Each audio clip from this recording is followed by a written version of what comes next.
다 함께 묵상 기도를 드리심으로 금요 주일 예배를 하나님께 드리겠습니다.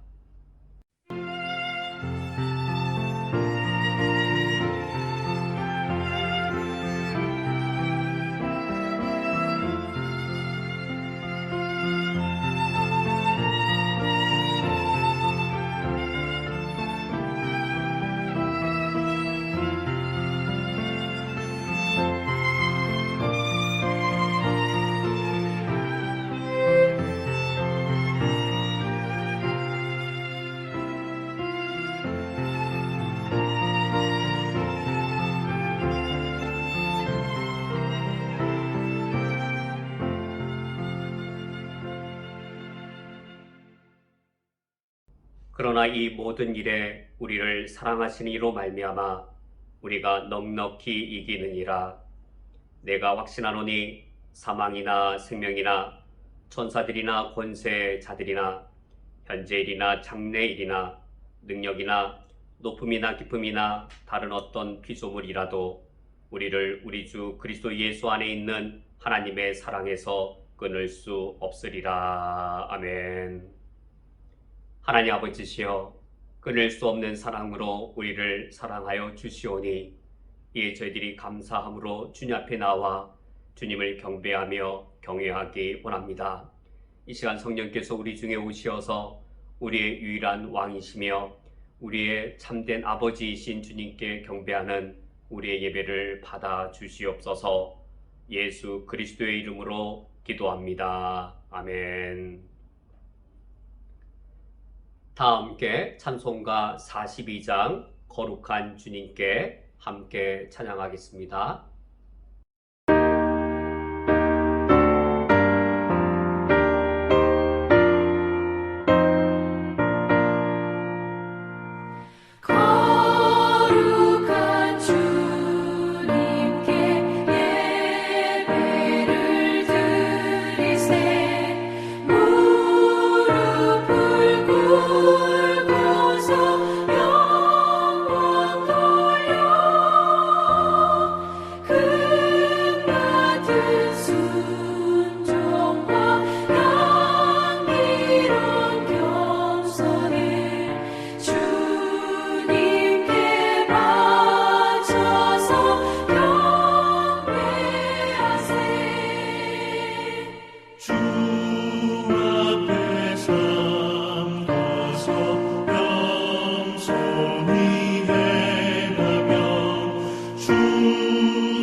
우리의 죄를 고백하기 위하여 미가서 6장 6절에서 8절의 말씀을 합독하겠습니다.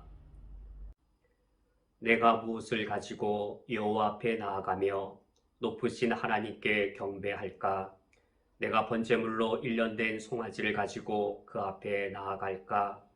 여호와께서 천천의 수량이나 만만의 강물 같은 기름을 기뻐하실까? 내 허물을 위하여 내 맏아들을 내 영혼의 죄로 말미암아 내 몸의 열매를 드릴까? 사람아, 주께서 선한 것이 무엇임을 내게 보이셨나니 여호와께서 내게 고하시는 것은 오직 정의를 행하며 인자를 사랑하며 겸손하게 내 하나님과 함께 행하는 것이 아니냐. 아멘. 다 함께 묵상으로 우리의 죄를 하나님께 고백하겠습니다.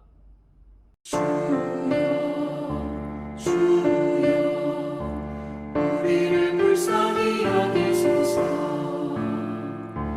그리스도여 그리스도여 우리를 불쌍히 여기소서. 주여 주여 우리를 불쌍히 여기소서.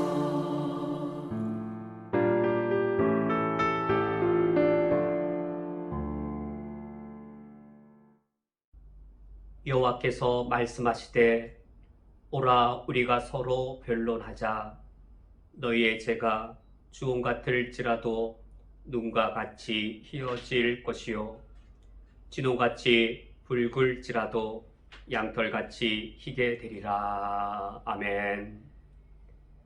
사랑의 하나님, 주님께서 이 이사야 선지자의 말씀을 통하여 우리에게 약속하시기를 우리의 죄가 주홍 같을지라도 눈과 같이 희게 사하여 주시며 우리의 죄악들이 진홍같이 붉을지라도 양털같이 희게 사하여 주실 것을 말씀하셨습니다. 이에 저희들이 주님의 약속에 의지하여 주님께 무릎 꿇으며 우리의 죄악들을 아뢰이오니 저희들을 불쌍히 여겨 주시옵소서. 2000년 전에 골고다 언덕에 주님께서 십자가를 지고 올라가시며 그 십자가에 달려 모든 저주와 고난들을 다 겪으시고 죽음에 이르신 것은 바로 이 이사야의 예언을 성취하기 위함이었습니다. 이에 저희들이 예수 그리스도의 십자가 죽음과 그 부활의 권세에 의지하여 주님 앞에 무릎 꿇고 우리의 죄악을 고백하오니 주홍같이 붉은 우리의 죄악을 눈과 같이 진홍같이 붉은 우리의 범죄함들을 양털같이 사하여 주시옵소서. 예수 그리스도를 믿는 모든 자에게 이 사죄의 은총을 약속해 줬사오니 그 약속된 은총을 우리에게 누리게 주시어서 이제 이번 한 주간 살아갈 때에 죄 사함을 받은 자답게 새로운 생명 가운데 행하기를 주님께 다짐합니다. 주님께서 사도 바울을 통하여 우리에게 가르쳐 주시기를 그리스도를 죽은 자 가운데에서 살리신 같이 우리로 또한 새 생명 가운데 행하게 하려 함이라 라고 말씀하셨사오니 이제 저희들이 구원받은 이후에 죄 사함을 누린 이후에 이번 한 주간을 살아갈 때에 새 생명 가운데 행할 것을 다짐합니다. 이제 이후로 하나님의 나라와 그의 의를 먼저 구하며 살아가겠습니다.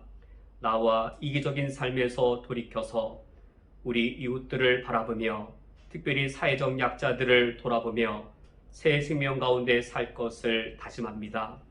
우리에게 사죄의 은총과 거룩의 능력을 덧입혀 주시옵소서. 예수 그리스도의 이름으로 기도합니다. 아멘. 성시 교독을 하겠습니다. 교독문 14번 시편 24편을 교독하겠습니다. 땅과 거기에 충만한 것과 세계와 그 가운데에 사는 자들은 다 여호와의 것이로다. 여호와께서 그 터를 바다 위에 세우시며 강들 위에 건설하셨도다. 여호와의 산에 오를 자가 누구며 그의 거룩한 곳에 설 자가 누구인가? 곧 손이 깨끗하며 마음이 청결하며 뜻을 허탄한 데 두지 아니하며 거짓 맹세하지 아니하는 자로다. 그는 여호와께 복을 받고 구원의 하나님께 의를 얻으리니 이는 여호와를 찾는 족속이요 야곱의 하나님의 얼굴을 구하는 자로다. 문들아 너희 머리를 들지어다. 영원한 문들아 들릴지어다. 영광의 왕이 들어가시리로다. 영광의 왕이 누구시냐? 강하고 능한 여호와시요 전쟁에 능한 여호와시로다. 문들아 너희 머리를 들지어다. 영원한 문들아 들릴지어다. 영광의 왕이 들어가시리로다. 영광의 왕이 누구시냐? 만군의 여호와께서 곧 영광의 왕이시리로다. 아멘. 다 함께 사도신경으로 우리의 신앙을 하나님께 고백하겠습니다.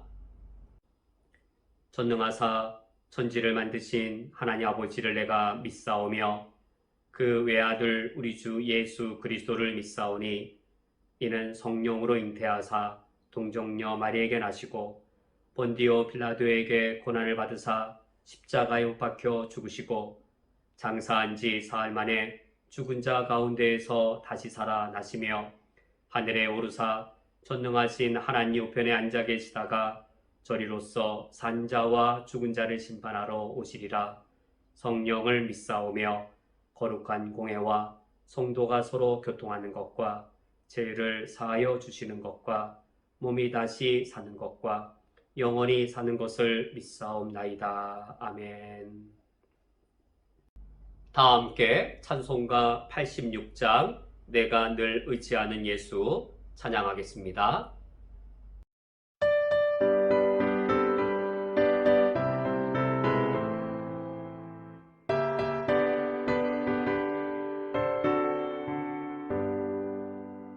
내가 늘 의지하는 예수 나의 상처 입은 심령을 불쌍하게 여기사 위로하여 주시니 기쁘신 나의 좋은 친구 내가 의지하는 내 의지하수 나의 사모하는 친구 나의 기도 들으사 응답하여 주시니 기쁘신 나의 좋은 친구 주의 손 의지하고 살 때 나를 해할 자가 없도다.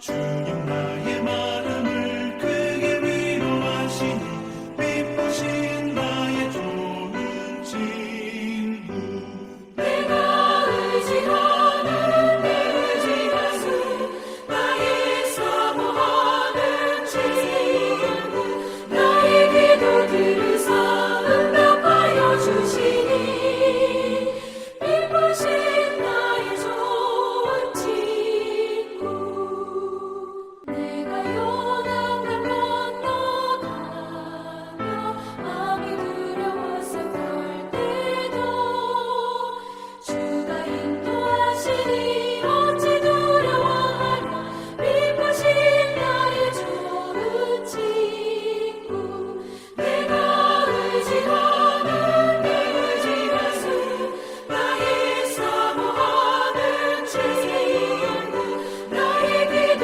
들으사 응답하여 주시니 기쁘신 나의 좋은 친구 이곳 천국에 올라가서 모든 성도들과 다 함께 우리들을 구하신 주를 찬양하리라 기쁘신 나의 좋은 친구 내가 의지하는 내 의지하수 나의 사모하는 친구 나의 기도 들으사 응답하여 주시니 기쁘신 나의 좋은 친구 성경 봉독하겠습니다. 오늘 성경 말씀은 구약 성경 사무엘상 2장 18절부터 21절까지의 말씀입니다. 오늘 성경 말씀을 제가 봉독해 드리겠습니다. 사무엘은 어렸을 때에 세마포 에봇을 입고 여호와 앞에서 섬겼더라. 그의 어머니가 매년 드리는 제사를 드리러 그의 남편과 함께 올라갈 때마다 작은 겉옷을 지어다가 그에게 주었더니 엘리가 엘가나와 그의 아내에게 축복하여 이르되 여호와께서 이 여인으로 말미암아 내게 다른 후사를 주사 이가 여호와께 간구하여 얻어 바친 아들을 대신하게 하시기를 원하노라 하였더니 그들이 자기 집으로 돌아가매 여호와께서 한나를 돌보시사 그로 하여금 임신하여 세 아들과 두 딸을 낳게 하셨고 아이 사무엘은 여호와 앞에서 자라니라. 아멘. 다 함께 기도하고 말씀을 듣겠습니다. 하나님 아버지시여, 우리가 지금 주님의 말씀을 듣기 위하여 함께 모여 있습니다. 오늘 주의 말씀을 들으며 우리 각자 나의 주, 나의 하나님을 만나게 해 주시옵소서. 때로는 현실이 너무 커서 내 눈이 하나님을 바라보지 못할 때가 있사오며, 때로는 우리가 살고 있는 이 세상의 소리가 너무나도 커서 내 귀에 주님의 음성이 들리지 않을 때가 있습니다. 그러나 오늘 사무엘상 2장과 3장에 주님의 말씀을 들을 때 성경 말씀이 나를 해석하여 주심으로 내가 주님을 만나기를 원합니다. 내가 오늘 성경을 해석하는 것이 아니라 이 시간 성령께서 성경을 통하여 내 영혼을 진단하시며 해석해 주심으로 우리 각자 나의 주, 나의 하나님을 만나며 그래요 주님 안에서 참된 소망을 발견하는 은혜의 시간이 되게 하여 주옵소서. 예수 그리스도의 이름으로 기도합니다. 아멘. 사사시대 말기를 배경으로 하여 시작되어지는 사무엘서는 이스라엘의 절망적인 상황 속에서 하나님의 참된 소망을 보여주는 성경입니다. 우리가 오늘 사무엘상 2장과 3장을 읽어볼 때에 한편으로는 절망할 수밖에 없습니다. 왜냐하면 이 당시 이스라엘의 영적 상태가 지극히 절망적이었기 때문입니다. 과연 이스라엘이 이렇게까지 타락할 수 있을까? 이렇게까지 무너진 이스라엘 다시 새롭게 일어설 수 있을까? 우리가 사무엘상 2장과 3장을 읽어볼 때에 이스라엘에 대하여 절망할 수밖에 없습니다. 그런데 혹시 이스라엘을 이끌어갈 강력한 지도자를 길러낸다면 이스라엘 민족에게 소망이 가능할까? 타락한 제사장들, 그들을 대폭적으로 교체한다면 이스라엘에게 소망이 가능한 것이 아닌가? 이스라엘 성전의 영성을 회복할 은혜로운 영성 프로그램을 새롭게 개발한다면 이스라엘에게도 소망이 있지 않을까? 그러나 우리가 사무엘서 말씀을 읽어볼 때에 이런 인간적인 조치 몇 가지를 취한다고 해서 해결될 수 있는 이스라엘의 상황이 아니었습니다. 왜냐하면 이미 이스라엘의 영적 질병은 너무나 중증이고 완전한 영적 불임의 상태였기 때문입니다. 하나님의 심판을 피할 수 없는 절망적인 상황이었기 때문입니다.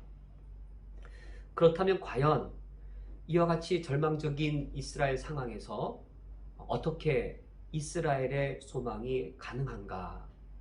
바로 그 이스라엘의 소망을 노래한 것이 사무엘상 2장 1절에서 10절에 한나가 하나님께 드린 기도입니다.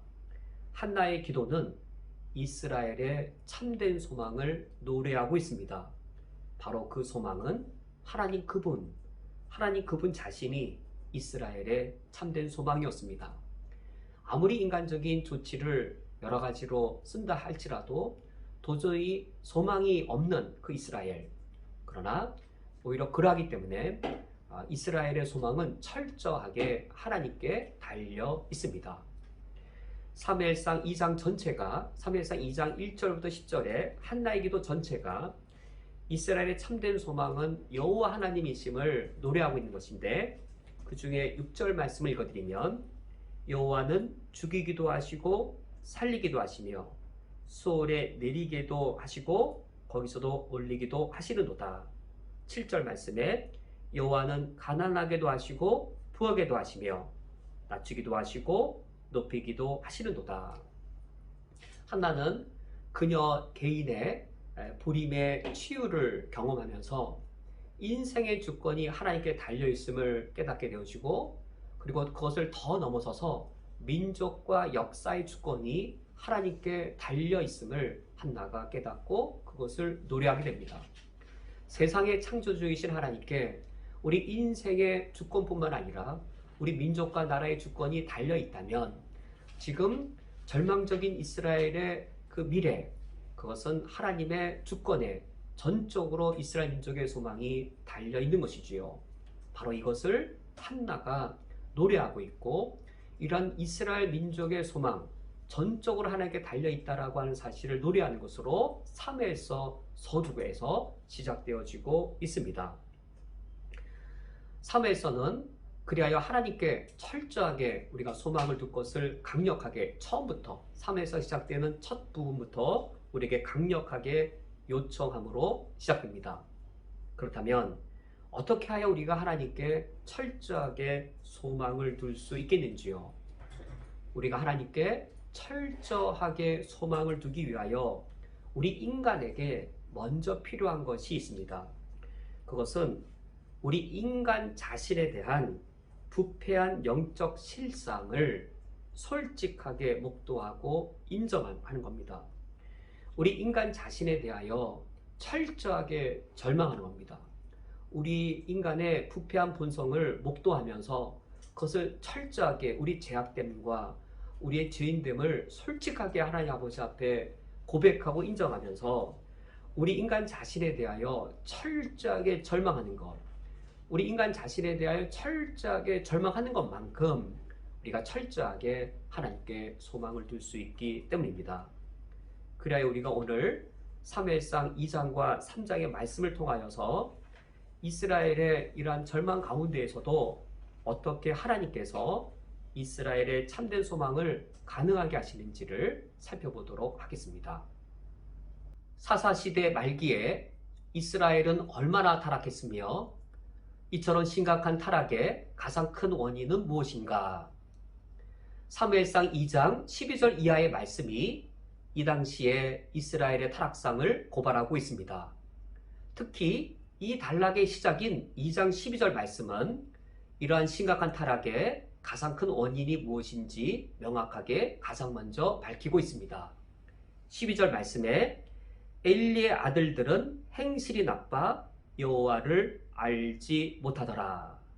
바로 이 사실이 이하에 드러나는, 이하에 고발되는 이스라엘의 영적 타락의 가장 큰 원인이 됩니다. 엘리는 그 당시 대제사장으로서 중앙성소인 실로를 책임지고 있었습니다. 그러므로 그의 두 아들, 젊은 제사장이었던 이 홈니와 비느하스도 지방성소를 담당하던 일반 제사장들이 아니었고 중앙성소에서 막강한 권세를 누리던 젊은 제사장들이었습니다. 그렇다면 이 12절 말씀에 의하면 이스라엘 타락의 가장 큰 원인은 무엇인지요? 그것은 여호와를 알지 못하는 자가 제사장이 되어서 성소에서 영적 지도자 노릇을 하고 있는 것, 바로 이것 때문이었습니다. 어떻게 여호와를 모르는 자가 제사장이 될 수 있겠는지요? 그런데도 여호와를 모르는 자가 제사장이 되었고 여호와를 모르는 채로 성소에서 이스라엘 백성들을 영적으로 이끈다고 하니 그것은 당연히 이스라엘을 타락으로 이끌고 가는 것이지요. 특히 그 제사장들이 대제사장 가문이었기 때문에 이스라엘의 타락은 심각해질 수밖에 없었습니다. 이것은 오늘날 우리 한국교회에 하나님도 모르고 성경도 지극히 그릇되게 아는 자들이 신학교를 졸업하고 형식적으로 목사 안수를 받은 후 교회에서 담임 목사 노릇을 합니다. 뿐만 아니라 총회에서 심지어 총회장의 자리에까지 오릅니다. 그런 후 한국교회의 영적 지도자 노릇을 자처하고 있습니다. 바로 이러한 일들 때문에 비참하게도 우리 한국교회가 이 정도로까지 심각한 영적 타락에 놓이게 되었습니다. 이러한 점에서 여호와를 알지 못하는 자들이 영적 지도자가 되어서 하나님의 백성들을 그릇되게 인도해 간 일, 그리하여 이처럼 심각한 타락에 놓이게 한 것은 사사시대 말기나 그리고 오늘날 우리 한국교회 지금의 모습이나 마찬가지인 것을 우리가 말씀을 통해 확인하게 됩니다. 엘리의 두 아들 홈니와 비나스가 제사장의 자리에 앉았을 때 그들의 손에는 제사장의 막강한 권세도 주어지게 되었습니다. 제사장 자리에 앉은 그들의 손에 쥐어진 막강한 제사장의 권세를 가지고 어떤 행위를 했겠는지요. 제사장의 권한은 여호와를 위하여 그리고 여호와의 제사를 위하여 그들에게 주어진 것이었습니다. 정말로 그들이 여호와를 알지 못하는 그들이 이와 같이 바르게 그 권세를 행했겠는지요. 12절 말씀처럼 엘리의 아들들은 행실이 나빠 그들이 나쁜 행실을 행하게 됩니다. 그들이 여호와를 위하여 여호와의 제사를 위하여 제사장의 막강한 권세를 바르게 행한 것이 아니라 그들은 나쁜 행실을 행하였습니다. 사무엘상 2장 말씀이 그들의 나쁜 행실 두 가지를 대표적으로 언급하는데 첫 번째가 그들의 탐욕이었고 두 번째가 그들의 음욕이었습니다. 제사장의 막강한 권세를 가지고 그들의 탐욕을 채우려 했고 제사장의 막강한 권세를 이용하여 그들의 음욕을 채우려 했습니다. 사무엘상 2장 13절부터 16절은 제사장의 막강한 권세를 가지고 하나님께 드려진 제물을 탐하는 그들의 죄악을 묘사하고 있습니다. 13절 상반절 말씀에 그 제사장들이 백성에 행하는 관습은 이러하니 여기서 관습이란 단어에 우리가 주목을 해야 하겠습니다. 이제 13절과 14절에 묘사된 이 일들은 그러므로 이 홈니와 비나스가 어쩌다가 한두 번 우연히 행한 일들이 아니라 관습이었기 때문에 고착화된 일이었고 고정된 일이었고 매번 반복되어지는 행위였습니다.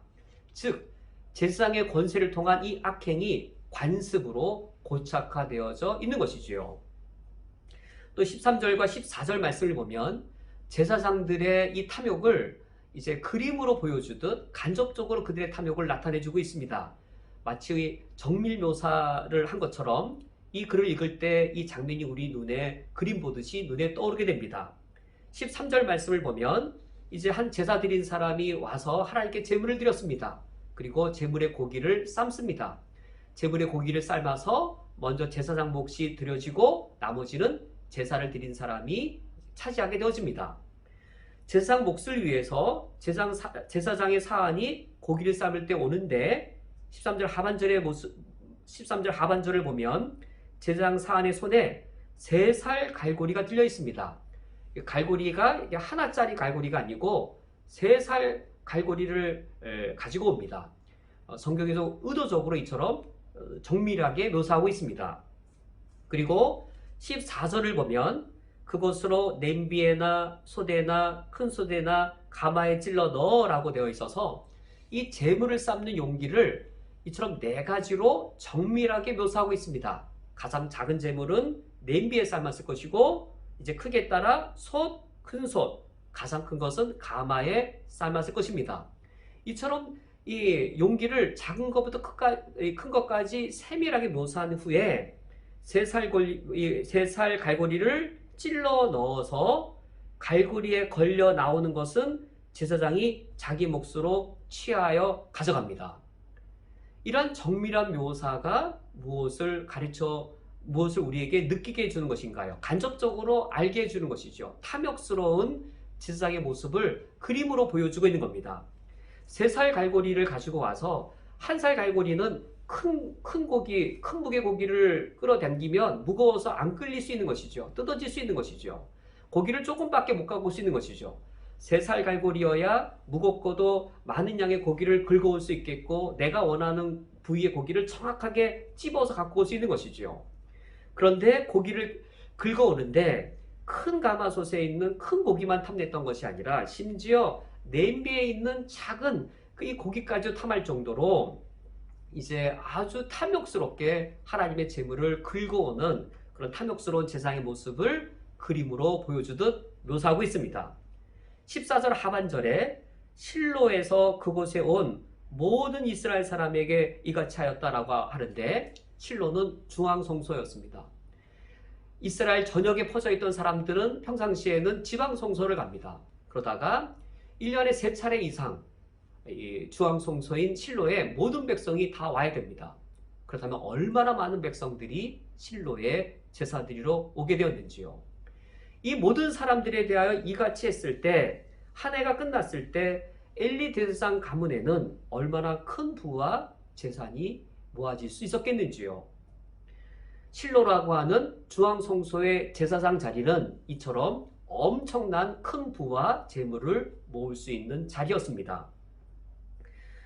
이것만으로도 엄청난 부를 모을 수 있었던 엘리 제사장의 두 아들, 그러나 그들의 탐욕은 여기서 그치지 않았습니다. 15절과 16절의 말씀을 보면 그들이 모세율법의 하나님의 명령을 최소한 2가지를 정면으로 위배합니다. 하나님의 명시적인 명령을 아주 정면으로 고의적으로 위반합니다. 15절 말씀에 기름을 태우기도 전에 라고 되어 있는데, 이제 제물이 기름과 고기로 나눠집니다. 제물의 기름은 하나님의 몫이고 이 고기는 사람의 몫입니다. 이제 제사장과 제사 드리는 사람이 차지하게 되어집니다. 이 제물을 드릴 때 하나님께 드리는 거기 때문에 이 제물을 드리는 하나님께 이 제물의 기름을 먼저 태워야만 그 다음에 고기를 사람들이 나눌 수 있습니다. 이것은 매우 엄격한 제사 규정입니다. 그런데 제사장 사환이 기름을 태우기 전에도 먼저 온 겁니다. 그래서 첫 번째 규정을 어긴 것이지요. 그리고 15절에 제사 드리는 사람에게 이르기를 제사장에게 구워드릴 고기를 내라. 그가 내게 삶은 고기를 원하지 아니하고 날 것을 원하신다 라고 말하는데, 모세율법은 명백하게 날고기가 아니라 고기를 삶은 것을 나누도록 했습니다. 명백하게 두 번째 규정 위반인 것이죠. 16절 말씀에 그 사람이 이르기를, 그 사람이란 제사 드리는 사람입니다. 그가 이렇게 하소연합니다. 반드시 먼저 기름을 태운 후에 당신이 원하는 대로 가져가십시오. 제사를 드리러 온 이 평면이 얼마나 난감하고 곤욕스럽겠는지요. 만약에 이 제사장의 요구대로 기름을 태우기 전에 먼저 고기를 나눈다면 그의 제사는 헛제사가 되는 겁니다. 하나님이 연락할 제사가 되지 않는 겁니다. 얼마나 이 제사 드리러 온 사람이 답답하고 이 사람이 자기 제사가 헛된 제사가 될까 노심초사했겠는지요. 그래서 반드시 먼저 기름을 태운 후에라고 모세율법에 규정된 이 명령대 해달라고 애걸합니다. 내 것은 당신이 다 가져도 좋고 얼마든지 가져도 좋으나 하나님께 먼저 드릴 거 반드시 먼저 드리게 해달라고 애걸하지만 16절 하반절에 그가 말하기를 아니라 지금 내라. 그렇지 아니하면 내가 억지로 빼앗으리라 라고 하여서 제사장의 막강한 권한을 가지고 제사 드리는 자의 이 제물을, 하나님께 드려야 될 이 제물을 망령되게 만들면서 이 제사 드리는 자의 이 제물을 강제로 이처럼 약탈해 갔습니다. 이것이 제사장이 그들의 막강한 힘을 가지고 행한 일이었습니다. 오늘날 교회의 목회자들이 담임 목사의 위치에서 목회자의 강한 힘을 가지고 교회의 거룩한 제물에, 교회의 거룩한 이 헌금에 손을 대고 사적 이익을 위해 불법적으로 이 교회 제물을 가져가는 것, 교회 헌금을 손대는 일, 이 사사시대 말기에 행해졌던 일이었고 오늘날에도 한국교회에 이와 같은 일들이 적지 않게 일어나기 때문에 하나님 아버지 앞에 참으로 고통스러운 마음입니다. 17절 말씀에 이 소년들의 죄가 여호와 앞에 심히 크면 그들이 여호와의 제사를 멸시함이었더라. 이 구절에 이 소년이란 말에 상당히 조롱적인 조롱의 어조가 담겨 있는 것이죠. 왜냐하면 소년일 수가 없기 때문입니다. 제사장으로 공적 업무에 나갈 수 있는 나이는 최소한 30세 이상이었습니다. 엘리는 이 당시에 심히 나이가 많았고 또 이 30세 이상이어야 제사장 직무를 맡을 수 있었기 때문에 엘리 제사장의 이 두 아들 홈리와 비나스는 30세 이상의 소년이 아닌 것이죠. 성년인 것이죠. 그런데도 불구하고 그들을 향하여 어린 짓거리를 하고 있는, 이처럼 어리석고 어린 짓거리를 하고 있는 그들을 향해 소년이라고 말하고 있고, 그들의 제약이 매우 큰 것은 그들이 여호와의 제사를 멸시하고 있다고 합니다. 이것이 영적으로 타락한 극치인 것이죠. 하나님의 영광을 위하여라고 말하고 있지만 실제로 우리가 우리 비전을 위할 수 있겠고, 하나님의 영광을 이루기 위하여라고 하고 있지만 실제로는 우리 교회의 명성을 드러내기 위하여인 것일 수도 있겠고, 하나님의 영광을 지키기 위하여라고 하고 있지만 실제로는 우리 교회의 이권과 우리 교회의 기득권과 우리 교회의 명예를 지키려고 하는 지극히 세속적이고 탐욕적인 것을 종교적인 이름으로 치장하고 있는 것일 수도 있을 겁니다. 이러한 모든 것들이 사사시대 말기처럼 여호와의 제사를 멸시하는 행위인 것이지요. 그렇다면 이 당시에 타락한 제사장이었던 엘리의 두 아들들에게 이 실로라고 하는 성소, 그리고 하나님께 드렸던 제사 제물은 무엇에 불과한 것이었겠는지요. 그들에게 하나님의 성소는 그들을 이스라엘 사회에서 부유한 계층으로 만들어주는 경제적 기반에 불과했습니다. 실로의 성소란 자리, 한 해가 되어지면 엄청난 부를 그들에게 쌓아주는 것이지요. 그래 이 실로라는 성소는 그들을 이스라엘 사회 안에서 부유한 계층으로 그들을 만들어주는 경제적 기반에 불과했습니다. 그리고 매달마다 또는 해마다 그들에게 큰 부와 재산을 지속적으로 그들에게 가져다주는 부의 통로에 불과했습니다. 이와 같이 여호와를 알지 못하는 홈리와 비나스, 그들의 손에 제사장의 권세가 주어졌을 때 그들의 제사장 권세는 그들의 탐욕의 수단, 탐욕을 이루는 수단밖에 되어지지 아니했습니다. 그리하여 그 결과 이스라엘은 이처럼 심각하게 타락하게 되었습니다. 그런데 엘리의 두 아들의 죄악은 여기에 그친 것이 아니었습니다. 자신들의 탐욕을 위해 하나님의 거룩한 제물을 더럽혔던 그들은 이제는 그들의 음욕을 위해 하나님의 거룩한 성전까지도 더럽혔습니다. 사무엘상 2장 22절에 이제는 나이가 매우 늙은 엘리가 그의 두 아들의 악행을 소문으로 듣습니다. 22절 말씀에 엘리가 매우 늙었더니 그의 아들들이 온 이스라엘에게 행한 모든 일과 해막문에서 수송드는 여인들과 동침하였음을 듣고, 이 소문에 의하면 엘리의 두 아들들이 이스라엘의 몇 사람에게 또 몇 가지의 일로 악을 행한 것이 아니고 온 이스라엘을 상대로 하여서 온갖 각종 악행을 저질렀음을 알 수 있습니다. 그 중에 한 가지가 해막문에서 수송드는 여인들과 동침하는 큰 범죄였습니다. 이 범죄에서 이제 두 가지의 의문이 있습니다. 먼저 해막문에서라는 이 곳이 어떤 장소인가라는 것이고, 또 하나는 해막문에서 수송드는 여인들, 이 여인들의 정체가 누구인가 하는 의문입니다. 해막문에서라는 이 어구 또는 해막문 앞에란 어구가 이제 구약 성경에 곧잘 등장하는데, 이 장소는 이제 성소의 구조상 작은 방이 지성소이고 여기에 연달아 큰 방, 이 성소가 있습니다. 해막문에서 또는 해막문 앞에라고 할 때 이 성소를 가리킵니다. 작은 방인 성소를 가리킵니다. 그러므로 참으로 충격적으로 엘리의 두 아들들이 성적으로 죄를 범한 곳이 성소라고 하는 그 공간이었습니다.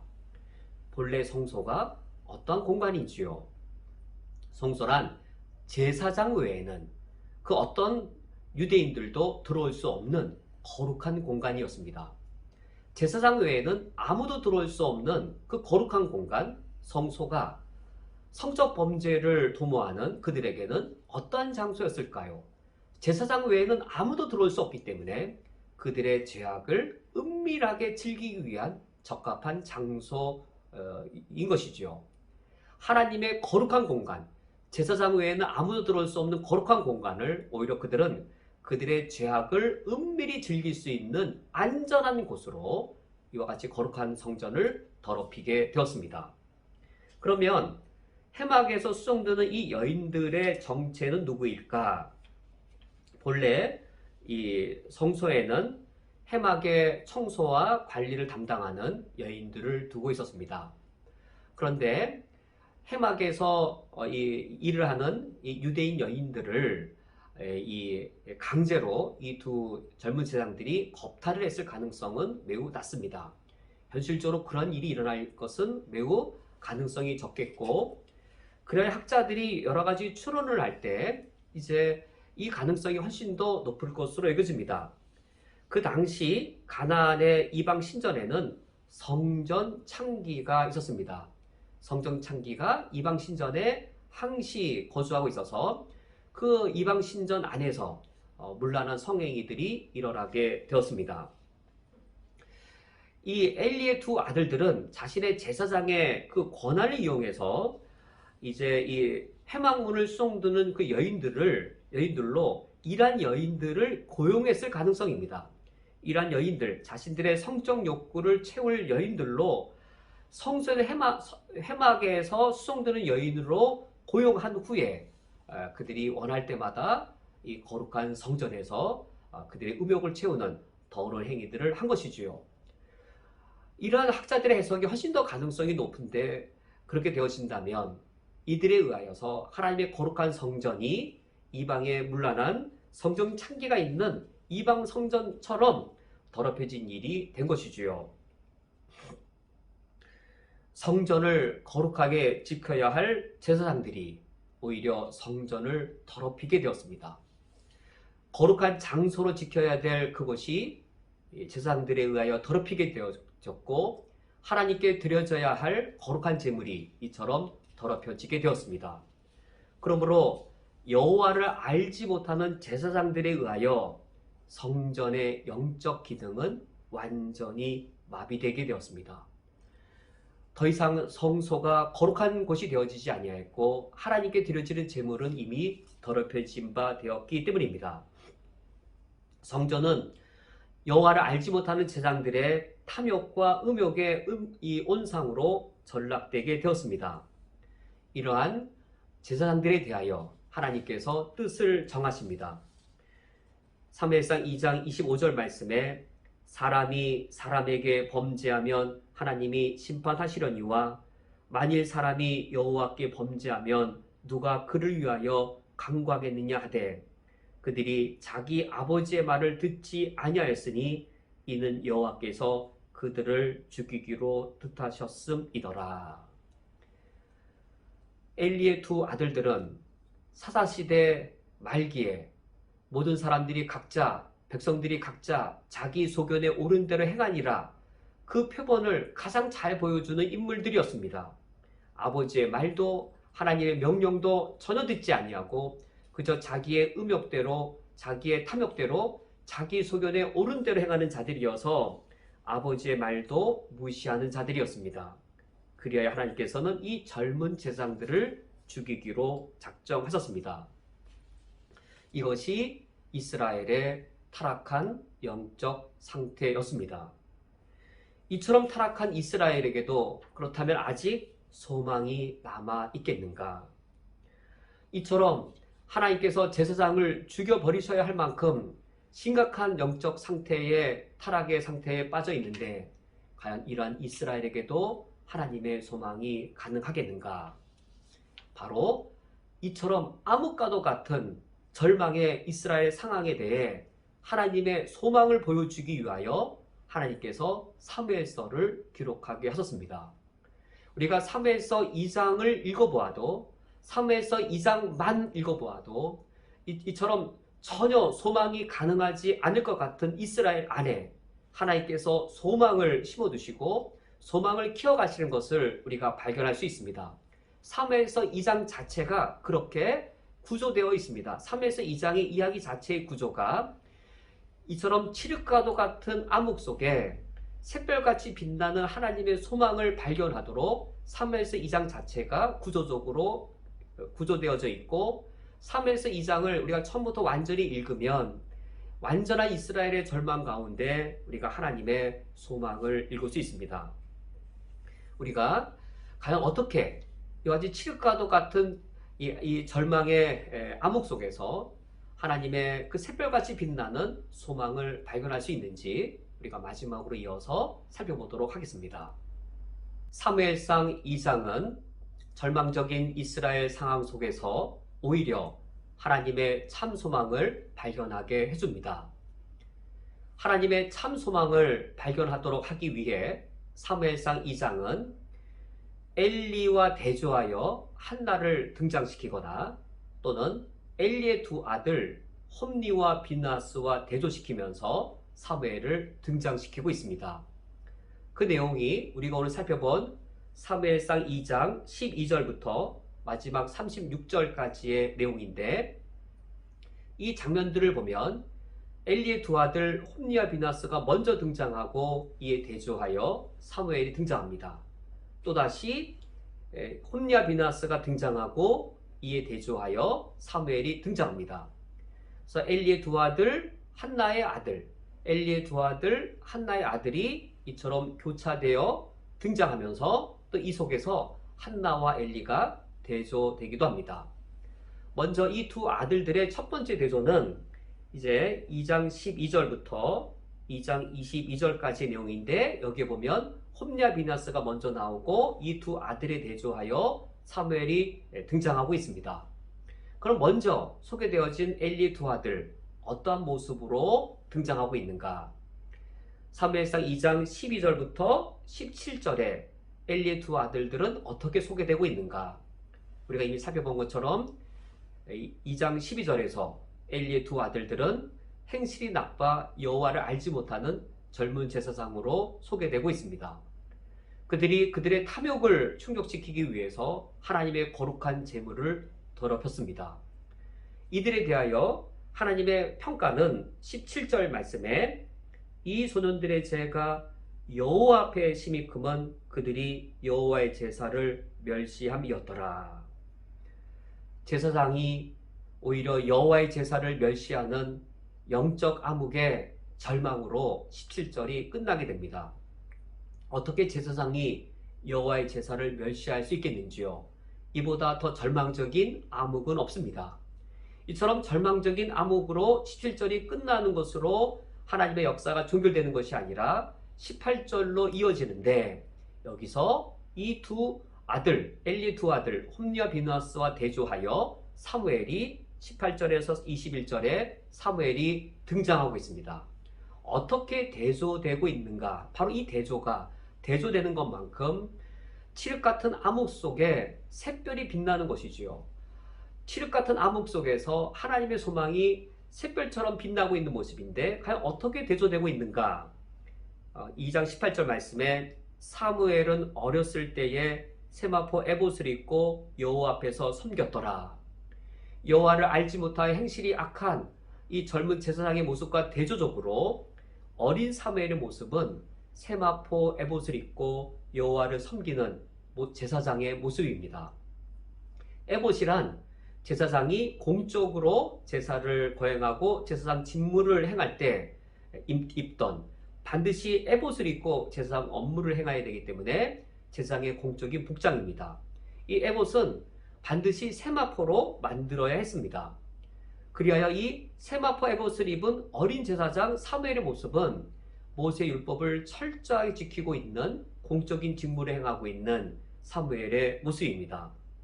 17절과 18절에 공통된 말은 여호와 앞에서 심히 큰 죄악을 저지른 이 홈니와 비나스, 똑같이 여호와 앞에서란 말이 18절에 반복되어지는데, 여호와 앞에서 세마포 에봇을 입고 여호와를 섬겼던 사무엘, 똑같이 여호와 앞에 엘리의 두 아들도 서 있고 한나의 아들 사무엘도 서 있는데, 엘리의 두 아들들은 여호와의 이 제사를 심히 여호와 앞에서 멸시하였지만, 한나의 아들 사무엘은 세마포 에봇을 입고 여호와 앞에서 하나님을 섬기는 제사장의 모습입니다.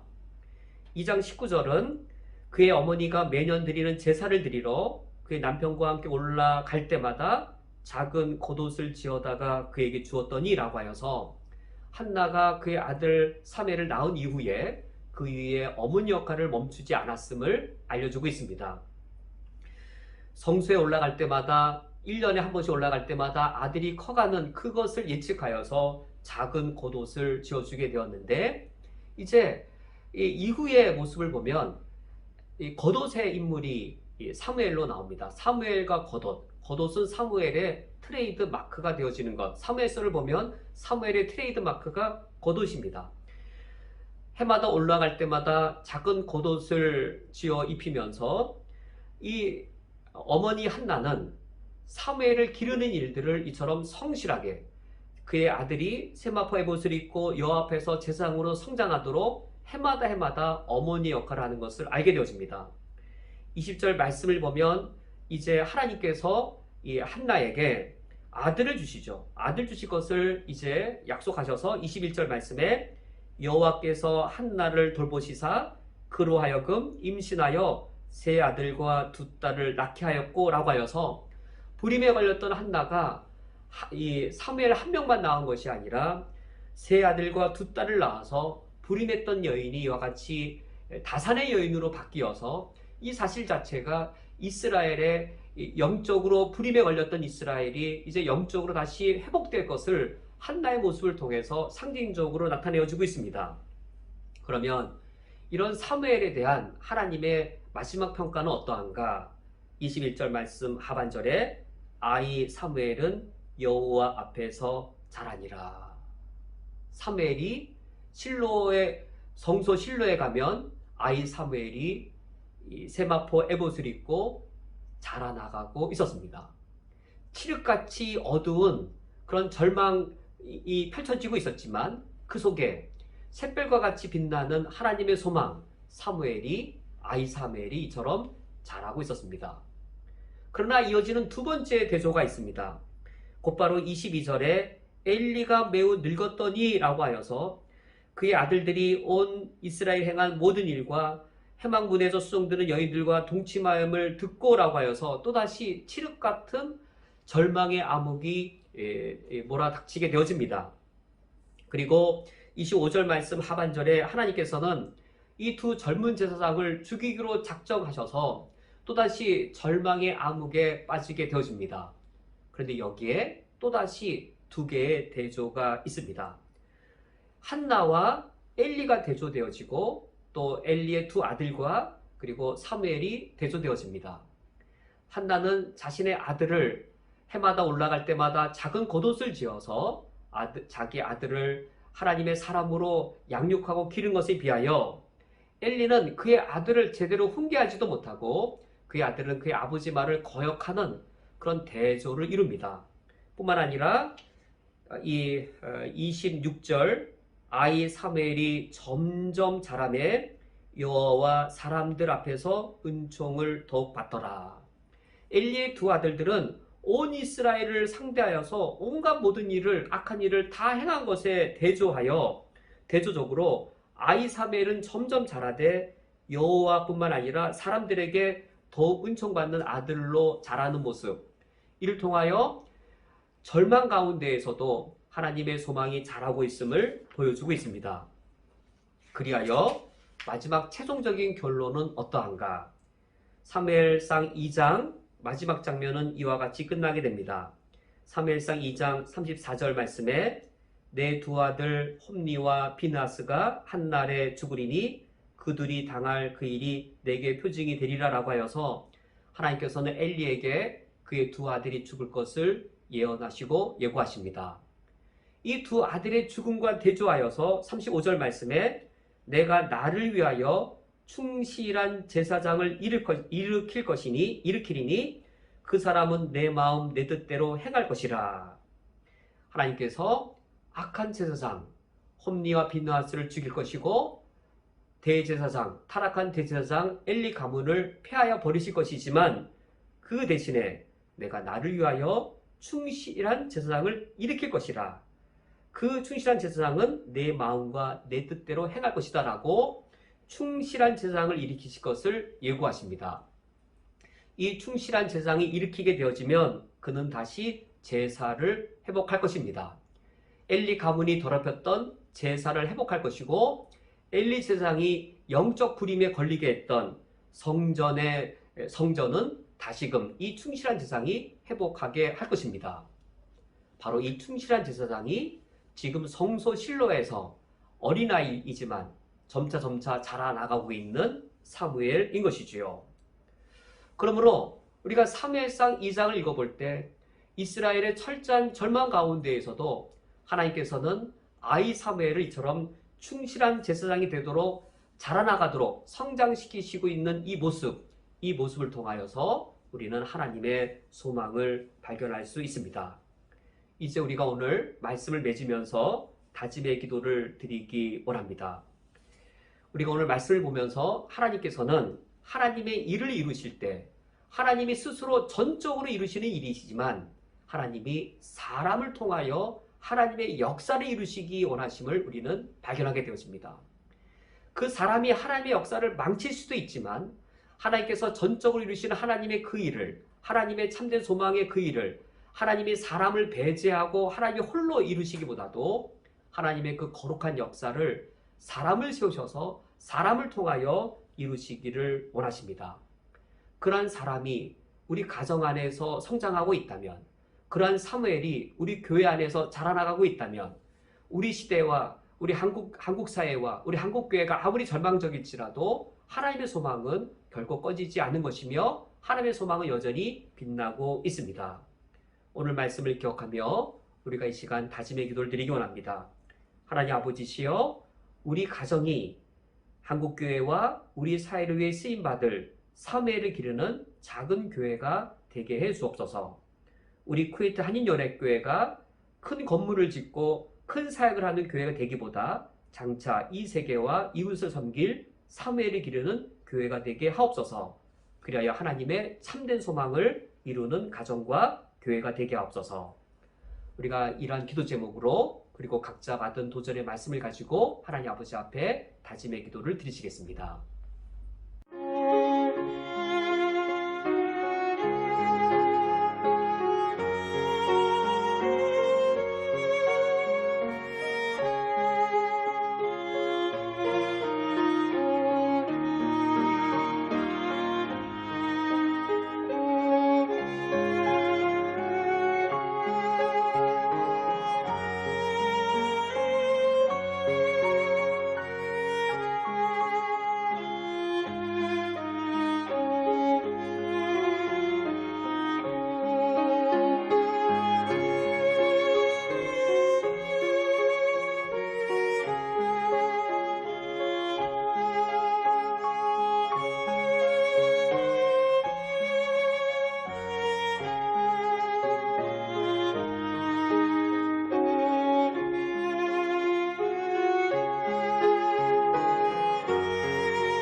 하나님 아버지시여, 이 세상을 바라볼 때에 저희들은 절망할 수밖에 없사오며 타락하고 부패한 나의 심성과 그리고 심히 타락한 우리 한국교회를 볼 때에 참으로 소망을 발견하기 어렵습니다.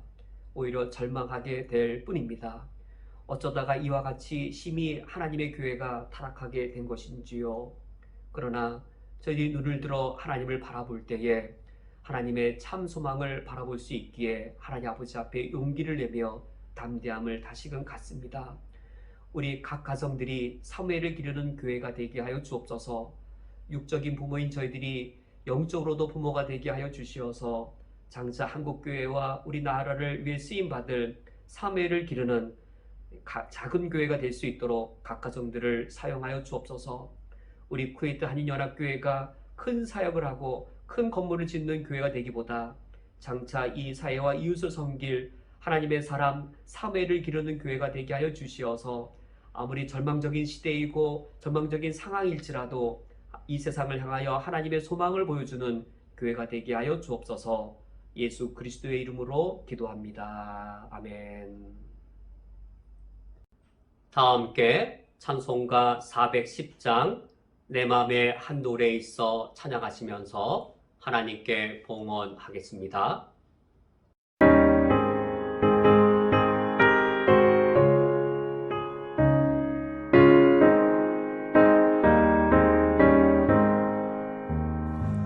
내 맘에 한 노래 있어 나 즐겁게 늘 부르네 이 노래를 부를 때에 큰 평화 임하도다 평화 평화 하나님 주신 선물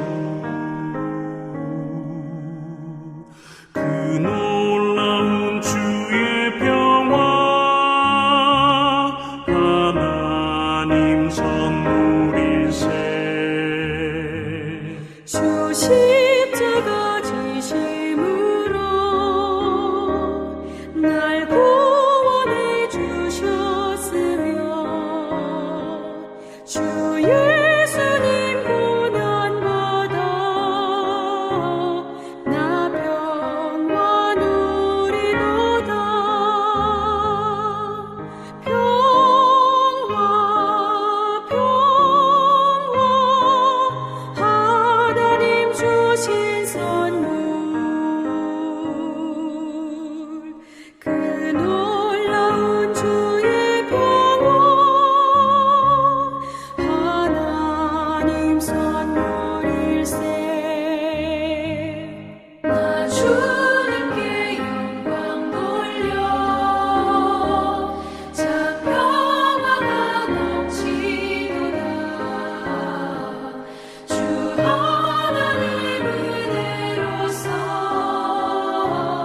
이 평화 누리도다 평화 평화 하나님 주신 선물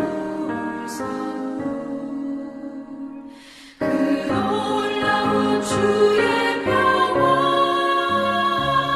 하나님 선물일세 이 평화를 얻으려고 주 앞으로 나아갈 때 주 예수님 우리에게 이 평화 주시도다 평화 평화 하나님 주신 선물 그 놀라운 주의 평화 하나님 선물일세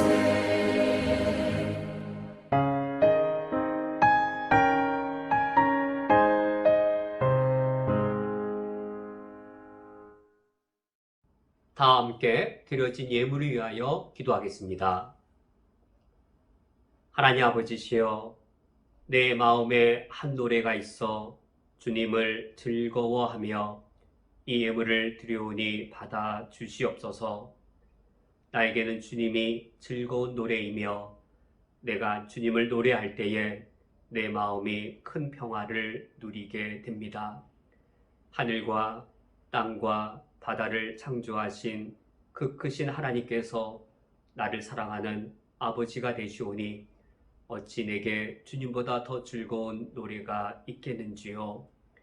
나를 위해 십자가에 죽고 부활하실 만큼 나를 사랑하신 예수 그리스도를 아는 것만큼 내게 더 큰 즐거움이 어디에 있겠는지요. 내가 나의 창조자 하나님을 노래할 때에, 나의 구원주 예수 그리스도를 즐거워할 때에 내가 참된 평화를 누립니다. 물론 이 땅을 살아갈 때에 때로는 돈의 염려와 건강의 걱정과 현실의 두려움이 엄습하기도 합니다. 그러할지라도 이런 것들이 주님께서 내게 주신 평화를 빼앗아갈 수 없음은 성령 하나님께서 나를 평강으로 지켜주시기 때문입니다. 주님이 내게 허락해 주신 이 귀한 선물 평화를 감사드리며 이 예물을 드리오니 받아 주시옵소서. 평화, 평화, 하나님께서 내게 주신 선물, 그 놀라운 주님의 평화, 하나님의 선물입니다. 비록 이 땅에 시련과 환난이 있을지라도 이번 한 주간 살아갈 때에 하나님을 사랑하겠습니다. 하나님을 믿으며 살아가겠습니다. 하나님께 소망을 두고 살아가겠습니다. 주를 위해 살며 을을 위해 살겠습니다. 이와 같이 주님을 즐거이 노래하며 하나님 아버지 앞에 새로운 삶을 다짐하며 이 예물을 드리오니 받아 주시옵소서. 예수 그리스도의 이름으로 기도합니다. 아멘.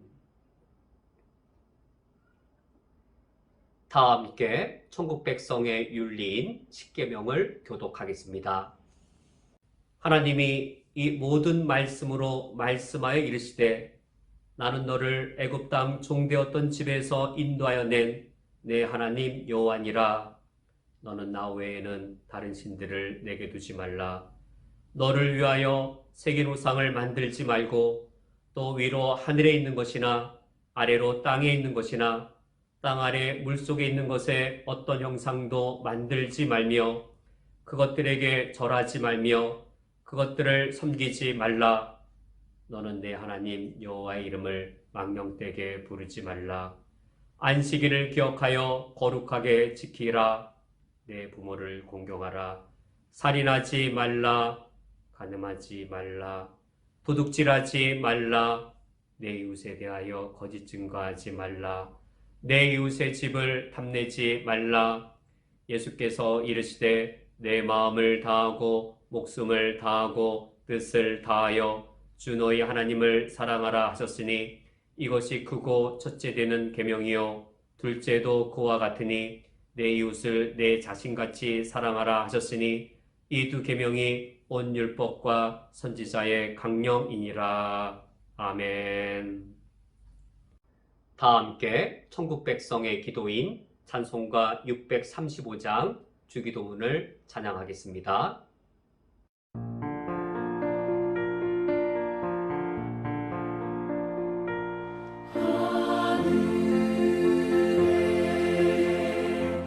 계신 아버지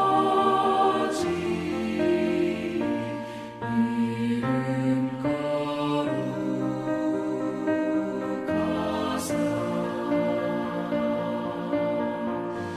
주님 나라 일하시고 뜻이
축도하겠습니다. 지금은 우리 주 예수 그리스도의 은혜와 하나님 아버지의 무한하신 사랑하심과 성령 하나님의 역사하심이 하늘 백성으로서 이 땅을 살아가기를 다짐하는 쿠웨이트 한인연합교회 위에 각 처소에서 주를 경배하며 예배하는 모든 주의 권속들 위에 영원토록 함께 있을지어다. 아멘.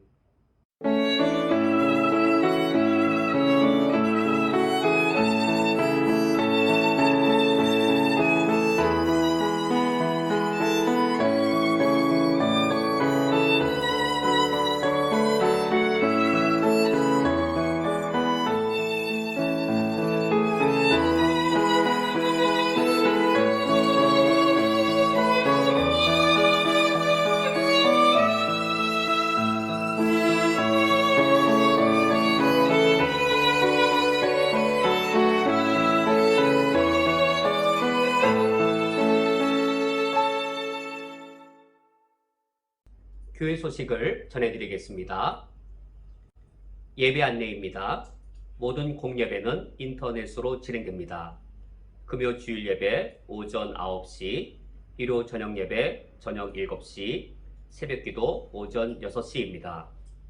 이번 주부터 새벽 말씀은 요한일서의 말씀을 함께 묵상하겠습니다. 주일학교 어린이부의 예배 영상이 밴드와 카톡을 통하여 배포됩니다. 청소년부의 반별 모임은 6월부터 8월까지 방학입니다. 선교위원회 요르단의 장 선교사님 5월 19일 한국에 입국하여 코로나 후유증 치료 및 건강검진을 받으신 후 8월 12일 난민 선교를 위해 복귀할 계획입니다. 이집트의 조요한 선교사님 현재 한국에서 코로나 치료를 받고 계십니다. 우리 교회는 2차로 1000KD를 전달할 예정입니다. 목적 헌금에 참여해 주신 성도님들께 감사드립니다. 이집트 송명근 선교사님 한국에서 8월에 2차 백신 접종까지 마치신 후 이집트 출국을 위해 대기할 계획입니다. 남수단의 정은희 선교사님 5월 26일부터 2달간의 일정으로 한국에서 건강검진을 받으신 후 복귀할 계획입니다. 남수단의 강범진 선교사님 선교센터 공동체 숙소 1단계 마무리 공사를 마치셨습니다. 3년 반의 기간이 소요되었습니다. 우리 교회의 재정 협력에 대하여 감사의 소식을 전해 주셨습니다. 중보기도 먼저 쿠웨이트를 위하여 기도를 부탁드립니다. 쿠웨이트가 국계를 비롯한 민주주의 정치 제도가 계속하여 발전하도록 민주주의가 추구하는 자유, 평등, 정의를 사회 제도로서 더욱 구현하도록 외국 기업이 합리적 투자와 경쟁을 통해 사업하기에 더 좋은 국가가 되도록 우리 교회를 위하여 기도를 부탁드립니다. 교회 재정이 부족할 때 돈이 없어도 능히 역사하시는 하나님을 경험하도록 교회 재정이 풍족할 때 어려운 다른 교회만큼 아껴서 형제된 교회들을 섬길 수 있도록 우리 교회 홀로 사는 것이 아니라 모든 교회가 함께 사는 길을 실천할 수 있도록 우리나라 대한민국을 위하여 기도를 부탁드립니다. 자녀들이 정의를 위한 공정과 이웃을 위한 공평을 둘 다 배우며 자라도록 청년들이 결혼과 직장을 얻으며 안정적 미래를 꿈꾸는 사회가 되도록 어르신들이 노후 건강, 생활비, 고독의 어려움을 겪지 않는 사회가 될 수 있도록 이번 주간 기도를 부탁드립니다. 쿠웨이트 기독교 역사 번역위원회 앤드류 톰슨이 쿠웨이트 기독교 역사에 관하여 쓴 책을 한국어로 번역하는 일을 최근에 마쳤습니다. 번역위원으로 이상헌, 이정아 지사님께서 수고해 주셨습니다. 이 책은 우리 교회의 귀한 자산이 될 뿐만 아니라 중동 지역을 섬기는 여러 선교사님들에게 매우 귀중한 자료가 되겠습니다. 헌금을 드리기 원하시는 성도님께서는 오프라인 헌금이나 온라인 헌금 중에서 가장 편리한 방식으로 자유롭게 드리시면 되겠습니다. 이제 옆 사람과 함께 인사 나누시면서 하나님의 약속, 축복성으로 폐회하겠습니다.